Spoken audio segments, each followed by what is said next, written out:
अस्सलामुअलैकुम। तो इस रिकॉर्डेड लेक्चर के अंदर हम लोग जो एसी सर्किट्स होते हैं, असल में जो एसी सर्किट्स होते हैं उनको सॉल्व करना स्टार्ट करेंगे।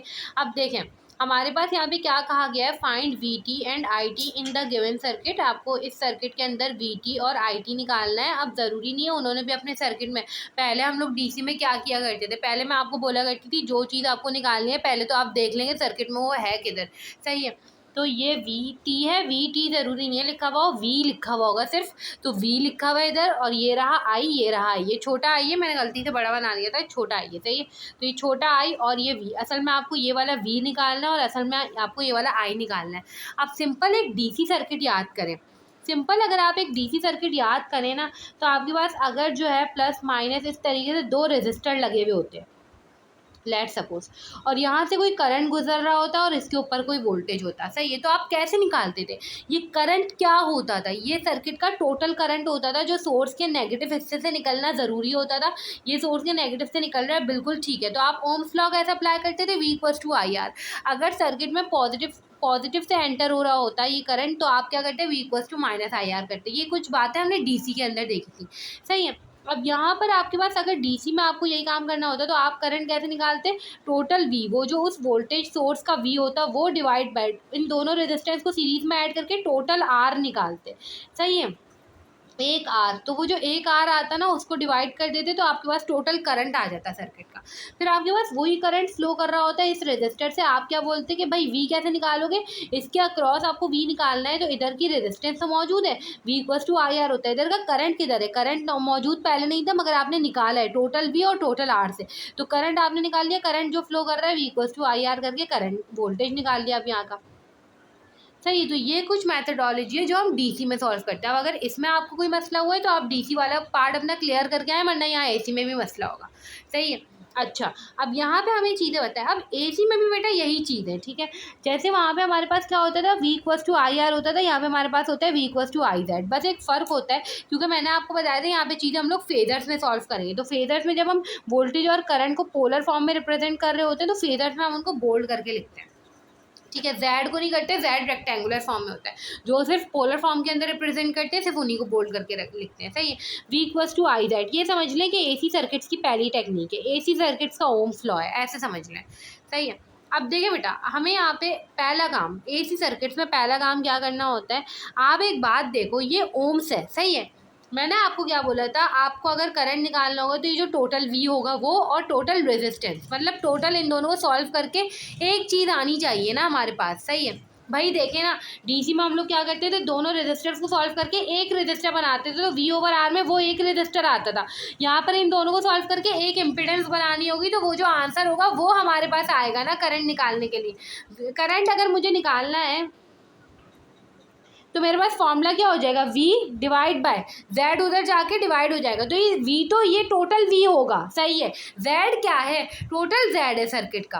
टोटल z कैसे आएगा, क्यों निकालना है पहले तो ये पता होना चाहिए, जो कि डीसी से पता चल रहा है। सीरीज में ऐड करके एक रेजिस्टर निकालते थे आप टोटल करंट के लिए, इसी तरीके से आप इसको भी ऐड करोगे क्योंकि ये दोनों भी सीरीज में लगे हुए हैं। मगर आप मुझे ईमानदारी से एक बात बताओ, क्या ये दोनों ऐड हो सकते हैं, नहीं हो सकते। ये ओम्स में है, ये फेराड में है, कैसे ऐड हो सकता है, इसका यूनिट अलग है, इसका यूनिट अलग है। क्या आपने अलजबरा में कभी एक्स स्क्वायर प्लस एक्स को ऐड करके 3x स्क्वायर बनाया है, नहीं। आपने बोला कि भाई ये स्क्वायर है, ये लीनियर है, आप इसको ऐड कर ही नहीं सकते।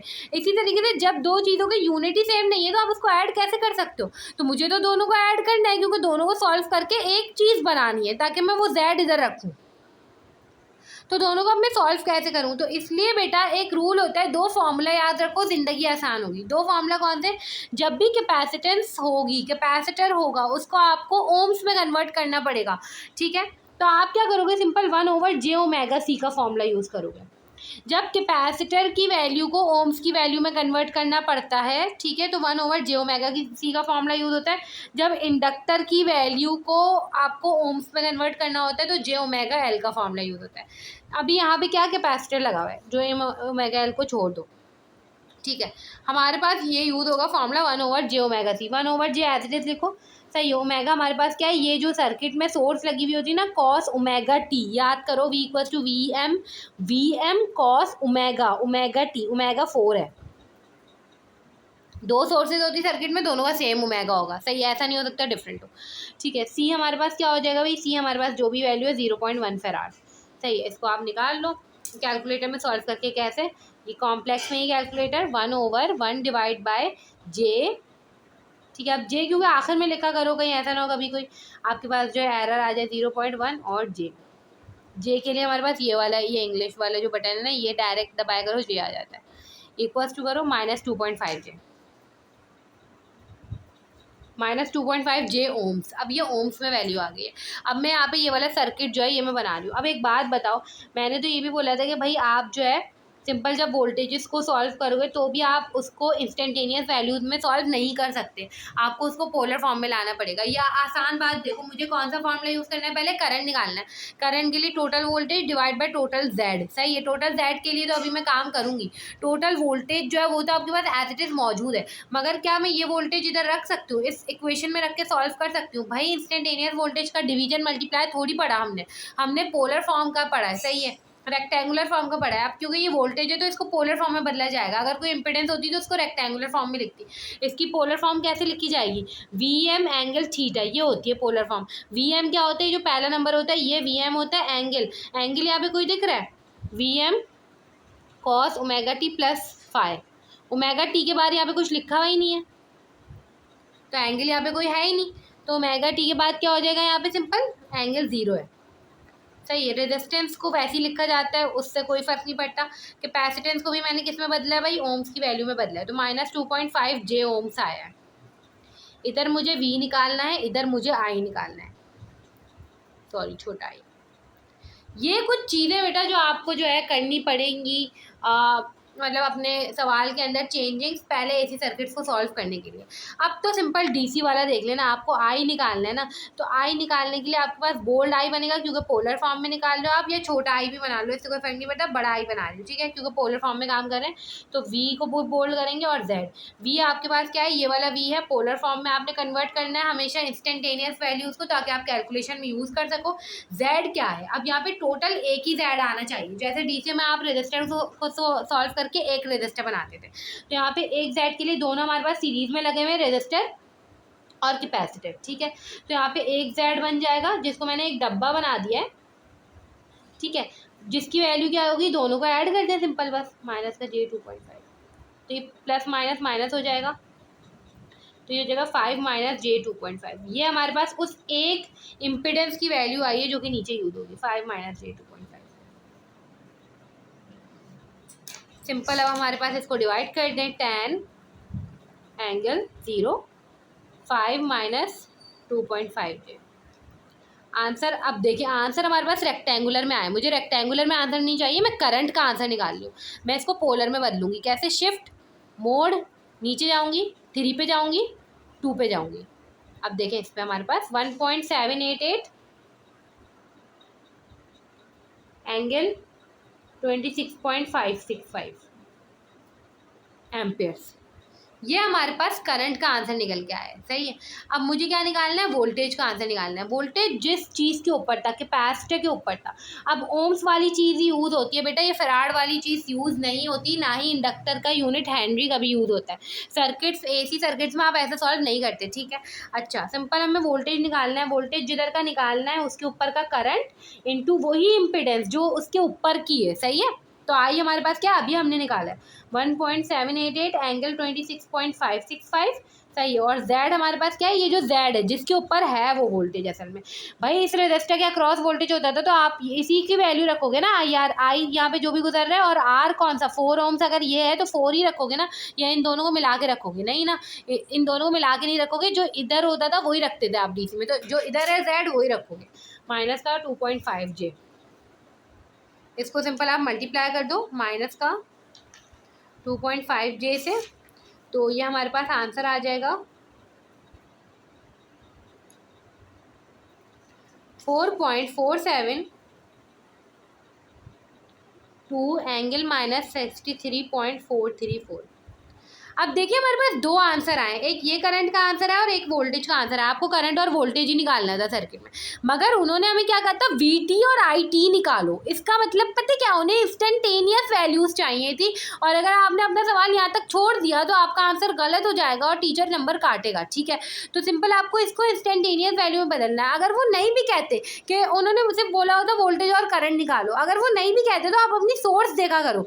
सोर्स में उन्होंने हमें टी की वैल्यूज में चीज़ें रिप्रेजेंट करी है, ना कि पोलर फॉर्म में। चाहते तो वो ऐसे भी लिख के दे सकते थे ना, उन्होंने हमें टी की फॉर्म में लिख के दिया, तो हमें वैसे भी इसको इंस्टेंटेनियस में रिप्रेजेंट करना चाहिए, जैसे क्वेश्चन गिवन हो वैसे ही आंसर करना चाहिए, सही है। तो इसको जब मैं आई को बदलूंगी इंस्टेंटेनियस में, तो सबसे पहले तो VM की वैल्यू आ जाएगी, सॉरी IM है ये, करंट की पीक वैल्यू, सही है। फिर क्योंकि ये सोर्स जो है वो कॉस थी, तो हमारे जो आंसर है वो भी कॉस में आएंगे, कॉस ओमेगा टी, वहाँ का ओमेगा देखो, टी देखो 4T, ठीक है। और यहाँ पे फाई कहाँ से आएगा, ये एंगल है, सही है। और VT हमारे पास क्या हो जाएगा भाई, 4.472 कॉस 4T, और ये देखो -63.434। कुछ भी नहीं किया, बस कॉज लिखा। कॉज क्यों, क्योंकि सोर्स जिसमें गिवन होती है कॉज में या साइन में, वही आपका जो है एक्चुअल होता है। आपके सर्किट में जितनी भी क्वांटिटीज निकालनी होंगी फिर वो आप कॉज में ही लिखोगे, अगर आपकी सोर्स कॉज में गिवन है, सही है। अगर आपको कोई और साइन में गिवन होती है सोर्स, तो आप साइन लिखते हैं। ये हमारे पास जो पहली वैल्यूज होती है ना पोलर फॉर्म में, ये पीक वैल्यूज होती है, ठीक है। इसी तरीके से ये बाद वाली फाई होते हैं, ये एंगल होते हैं, और ओमेगा टी वही आता है जो आपकी सोर्स के साथ लिखा हुआ होता है, सही है।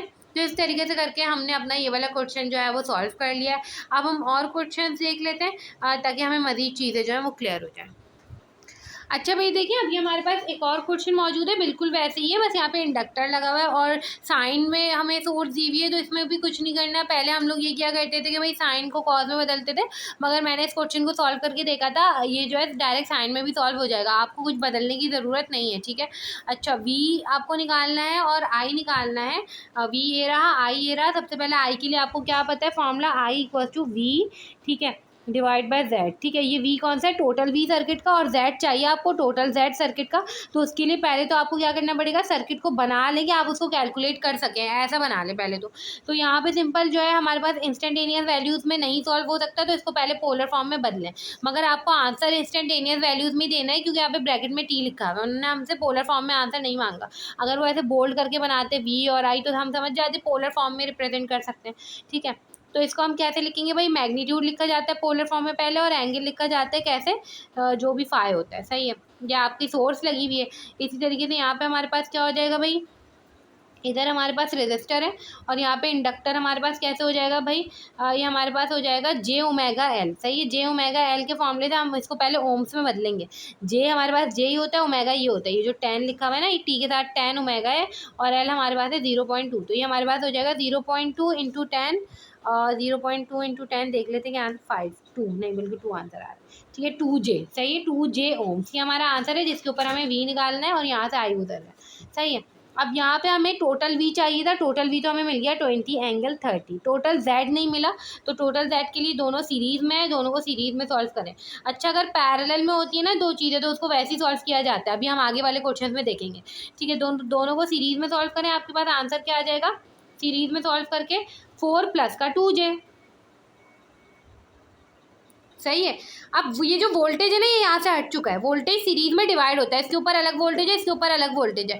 ऐसा नहीं है कि आपने जो अब ये बनाया है इसके ऊपर भी वही वोल्टेज होगा, आपने सीरीज में सॉल्व कर दिया ना भाई। DC का कॉन्सेप्ट है ये, तो कि दो रेजिस्टर सीरीज में हो, आपने दोनों को ऐड कर दिया, तो बस अब वो वोल्टेज वहाँ पे नहीं रहता। जबकि सीरीज में अगर आपने दो रेजिस्टर्स को सॉल्व किया तो करंट उनमें सेम होता है, करंट वहाँ पे रहता है, मगर सीरीज में आप वोल्टेज आपने इनको सॉल्व कर दिया। अब ये V यहाँ से हट चुका है, V इसके ऊपर का V नहीं है, V सीरीज में डिवाइड होता है, इसलिए V इसी के ऊपर का है बस, सही है। तो 4 + का 2J हो जाएगा यहाँ पे। आप इसको कैलकुलेटर में सॉल्व करो, आपके पास I का आंसर आ जाएगा 20 ∠30 डिवाइड बाय 4 + का 2J। आंसर आ गया आपके पास, पोलर फॉर्म में आया है, हमें पोलर फॉर्म में चाहिए था 4.472 एंगल 3.434 डिग्री। ये हमारे पास करंट निकल के आ गया, सही है। अब दूसरी चीज़ आपको क्या निकालनी है भाई, वोल्टेज निकालनी है। वोल्टेज के लिए करंट जो गुजर रहा है और उसके ऊपर का जो इम्पीडेंस है वो। भाई देखिए ना, अगर एक रेजिस्टर होता था उसके ऊपर आपको वोल्टेज निकालना होता था, आप क्या करते थे, जो करंट गुजर रहा होता था और वही वाला रेजिस्टर मल्टीप्लाई करते थे। तो V equals to I Z, जो करंट गुजर रहा है उसके ऊपर से कौन सा करंट गुजर रहा है अभी हमने निकाला 4.472 एंगल 3.434, ठीक है। और Z जो उसके ऊपर का अक्रॉस का Z है, जिसके ऊपर वोल्टेज है असल में 2J, सही है। सिंपल इसको 2J से मल्टीप्लाई करें, आंसर आ गया हमारे पास V का 8.944 एंगल 93.434 डिग्री वोल्ट्स, और यहाँ पे एम्पेयर्स। भाई ये जो आंसर है वो पोलर फॉर्म में आया, अब हमें इसको इंस्टेंटेनियस वैल्यूज़ में बदलना पड़ेगा। जब मैं करंट को बदलूंगी तो पहले मैग्नीट्यूड लिखा जाता है, पीक वैल्यू लिखी जाती है, सही है, मैंने लिख दी। उसके बाद अगर आपकी सोर्स में साइन मौजूद है तो मैंने साइन लिख दिया, ठीक है। tan t as it is आया और ये एंगल आ गया। एंगल हमारे पास क्या हो जाएगा 3.4344, सही है। इसी तरीके से हमारे पास वोल्टेज क्या हो जाएगा भाई 8.944, सही है, ये रहा साइन tan t प्लस का 93.43 वोल्ट्स और ये एम्पेयर्स। तो इस तरीके से करके हमने अपना ये वाला क्वेश्चन भी सॉल्व कर लिया है। अब हम जो है वो नेक्स्ट क्वेश्चन देख लेते हैं।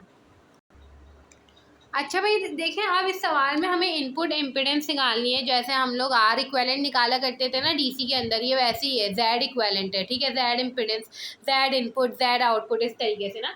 अब देखिए इसमें हमें वही सीरीज पैरेलल की तरह चीज़ों को सॉल्व करना पड़ता है, मगर एक चीज़ जब आप सीरीज करोगे या पैरेलल करोगे, कुछ भी करोगे, आपको एडिशन या उसको मैथमेटिकली सॉल्व करना पड़ेगा। तो उसके लिए या तो सारे ओम्स में होने चाहिए या तो सारे सेम उसमें होने चाहिए ना। यहाँ पे आपके पास रेजिस्टर्स तो ओम्स में ही होते हैं, मगर आपके जो कैपेसिटर होते हैं या इंडक्टर होते हैं वो ओम्स में नहीं होते, वो हेनरी में होते हैं या फेराड में होते हैं। तो आपको पहले उनको ओम्स में लाना पड़ेगा, पूरे सर्किट को एक जैसे लाना पड़ेगा ताकि आप उसको कैलकुलेट कर सको। तो पहला काम तो एसी सर्किट में आप लोग कर ही रहे हो कि अगर आपके पास कैपेसिटर है तो उसको ओम्स में लाओगे, इंडक्टर है तो उसको ओम्स में लाओगे। तो ओम्स में लाने के लिए मैं एक और सर्किट बना रही हूँ जिसमें सारी मैं सॉल्व करके ओम्स में वैल्यूज़ लिखूंगी। ये इंडक्टर बना हुआ है और ये रेजिस्टर बना हुआ है, सही है।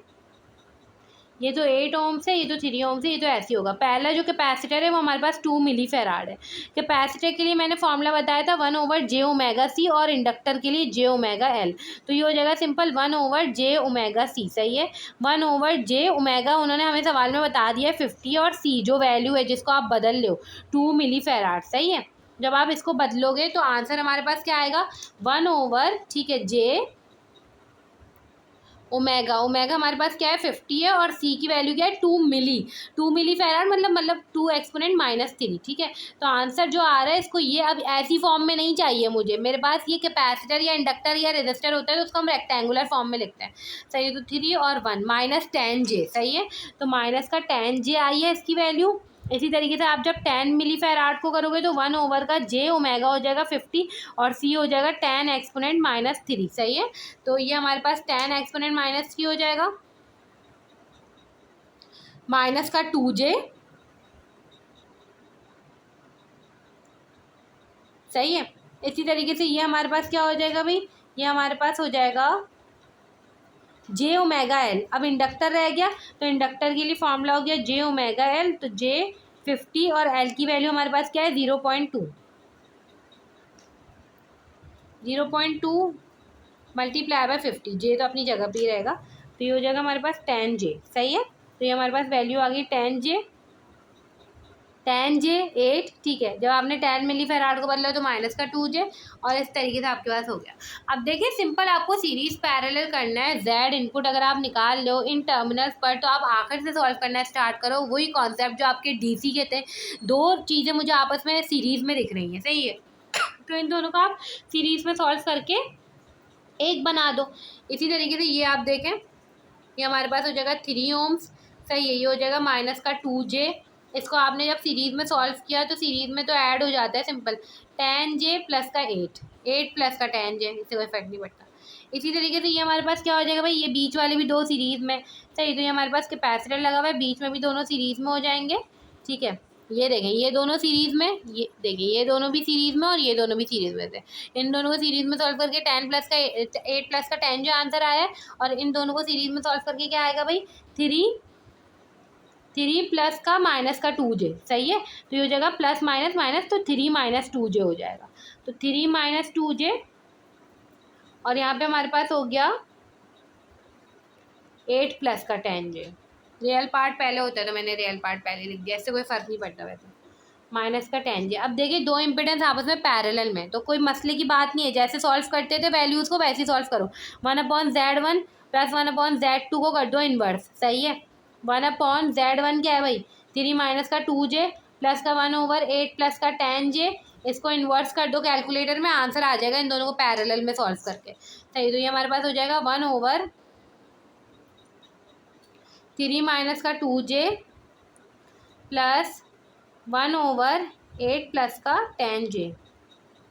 इसको कर देंगे इनवर्स, आंसर आ गया हमारे पास भाई 3.22। अच्छा ऐसे भी कर सकते हैं कि आप लोग कभी गलती का आपको हो ना, तो ये क्या किया करें, इसके नीचे ब्रैकेट लगा दिया करें, ठीक है, ताकि आपकी गलती ना हो। कोई एसी सर्किट में बहुत ही मसला होता है, गलत आंसर आ जाते हैं। ठीक है, मैं ब्रैकेट लगाती हूँ, देखती हूँ वही आंसर आ रहे हैं नहीं, वही आना चाहिए वैसे। ठीक है, 3.22 माइनस 1.07j। सही है, इन दोनों को पैरेलल में सॉल्व करके आया है, तो ये हमारे पास आ गया माइनस का 10j। यहाँ पे z इनपुट है जहाँ पे हमें निकालना है। 3.22 माइनस का 1.07j। अब सिंपल दोनों क्या हो रहे हैं, सीरीज़ में हो रहे हैं, तो दोनों को सीरीज़ में ऐड करते हैं। ये हमारे पास हो जाएगा 3.22 माइनस का 1.07j, प्लस कर देंगे किसके साथ, माइनस का 10j के साथ। सही है, तो ये हमारे पास सिंपल क्या हो जाएगा, प्लस माइनस माइनस हो जाएगा, तो 3.22 माइनस 1.07j माइनस का 10j। तो इसमें से माइनस का 10j कर दें सिंपल, आंसर आ गया हमारे पास 3.22 माइनस का 11.07j। ये हमारे पास इसकी इनपुट इम्पिडेंस आ चुकी है। इस तरीके से करके हमने अपना ये वाला क्वेश्चन जो है वो सॉल्व कर लिया है, और आप इक्विवेलेंट इम्पिडेंस कहीं भी निकाल सकते हो। अब जैसे हम लोगों ने VDR और CDR पढ़ा था, तो अब हम वो मतलब यहाँ पे सारी जो क्वांटिटीज़ है ना वो बिल्कुल वैसी सॉल्व होती हैं, बस आपको शुरू की कुछ चीज़ें देखनी थी। आप Z वही यहाँ पे रोल प्ले कर रहा है जो वहाँ पे R प्ले कर रहा था, वही फॉर्मूलाज है, वही चीज़ें, बस Z के अंदर है, और AC वाला I AC वाला। तो हम नेक्स्ट वीडियो के अंदर जो बाकी के क्वेश्चंस होंगे उनको देख रहे होंगे।